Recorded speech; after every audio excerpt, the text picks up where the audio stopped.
And it starts with Gronk. He had a stellar career with the Patriots. He's headed to the Hall of Fame. Led the league in receiving touchdowns his second season. He has the third most touchdowns by a tight end of all time. But, of course, he retired. And last year, he spent a bunch of time in the WWE.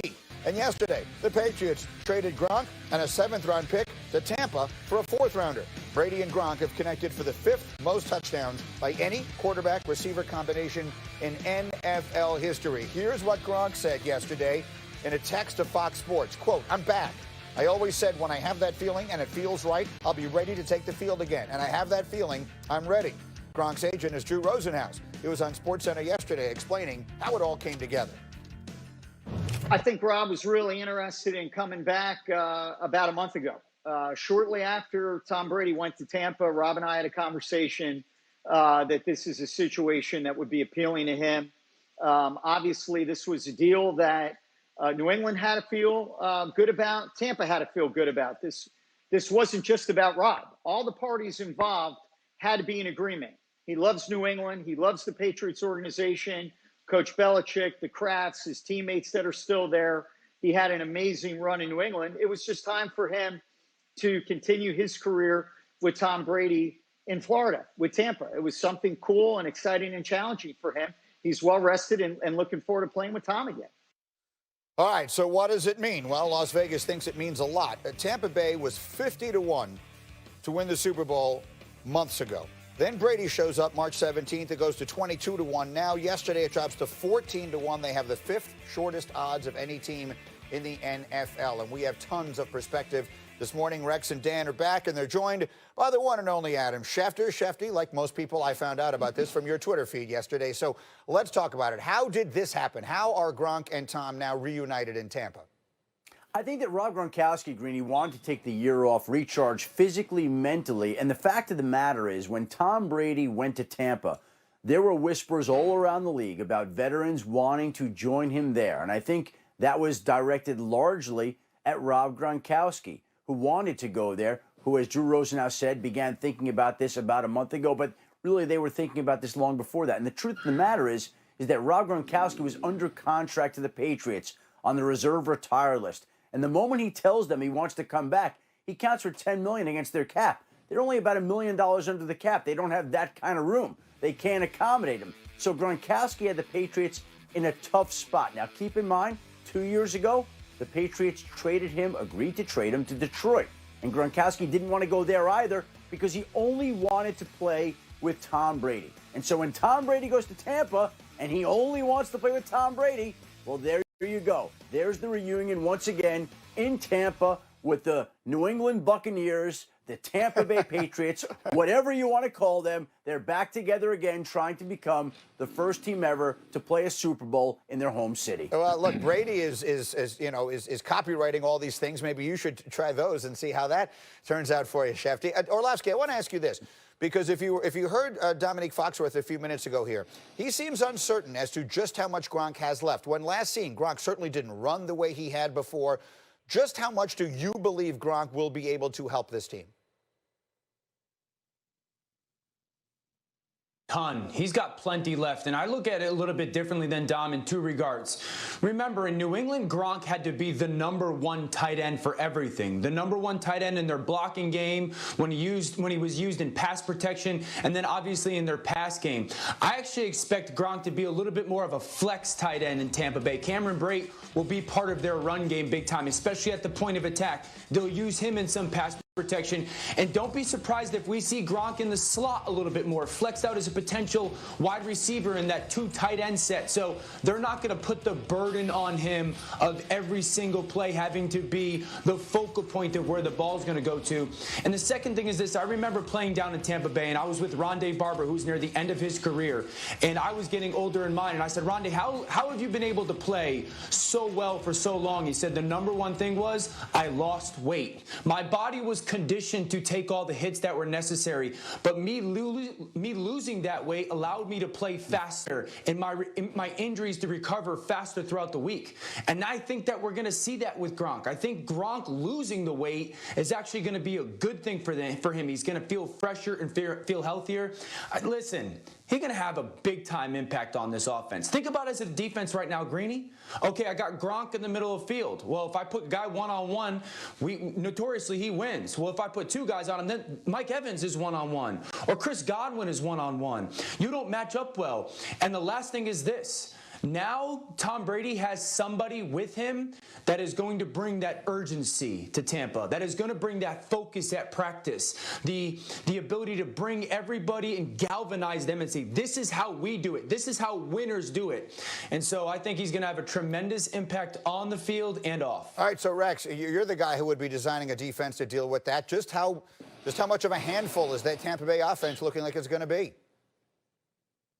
No, it's huge, and it starts with the two guys outside. All right, with Godwin and Mike Evans. That's impossible. Now you're going to put Gronkowski there, O.J. Howard, Brait, all those guys there. I mean, this offense. Look, Jameis Winston threw for 5,000 yards last year. Yeah, we all know about the turnovers, but he did throw for 5,000 yards. So this offense was already potent.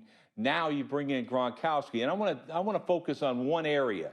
The red zone, why it's the most important area on the field. All right, we had a guy named Plexico Burress came to us with the Jets who'd been out of football, let's just say, for 2 years. We are dead last in the NFL in the red zone. We went to first because of this guy, not just because all the touchdowns he had, but the fact he allowed other receivers to get open. Our problem was we couldn't get to the red zone. That's another story. But anyway, I'm saying Gronk can have that kind of impact right there. He can affect wins and losses in the red zone in that area specifically, and that's it.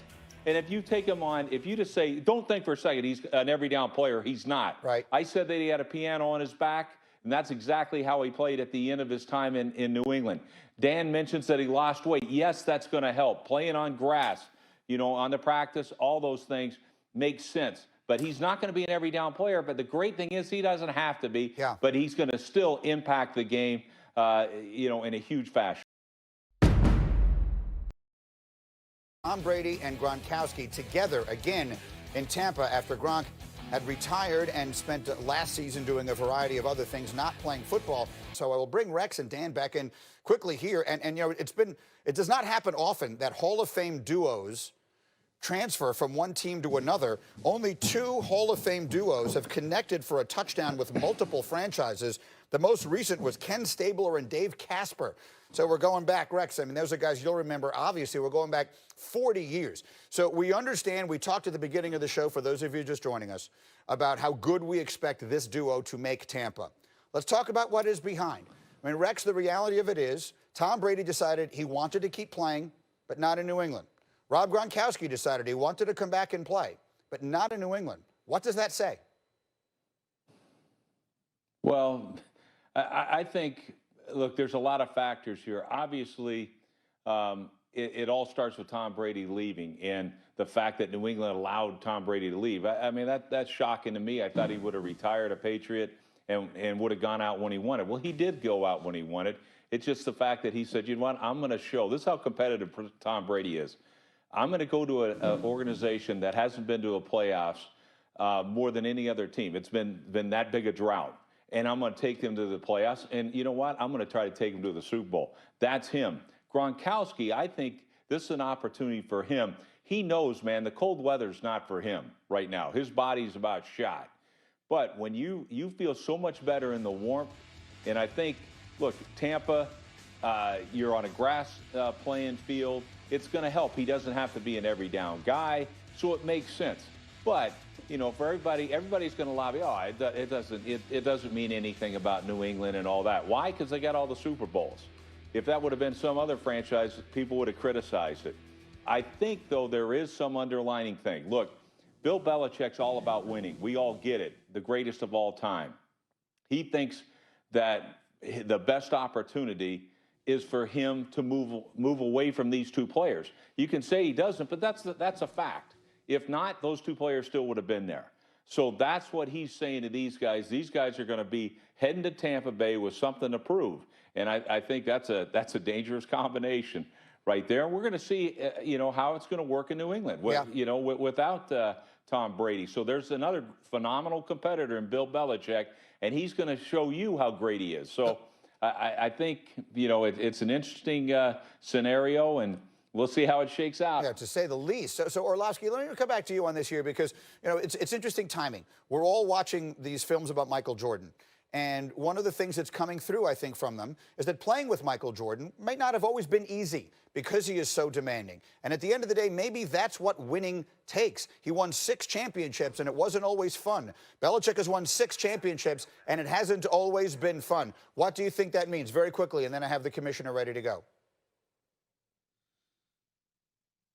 Then it's really hard to do what they did. And at the end of the day, Greeny, I played for 12 years in the NFL, and a lot of those times I was on bad teams. You know what that wasn't fun. It stunk. So I think that it's really convenient that people are jumping on the Bill Belichick and Patriot way right now and see they don't want to play anymore. Like, I would have traded a couple of my years to go play in New England for a year and have the chance to win the Super Bowl. So I think it's really convenient that people are doing that right now. What they accomplished was incredible. No one regrets it in New England. No one regrets it with the Chicago Bulls and Michael Jordan. I'm jealous that they got it.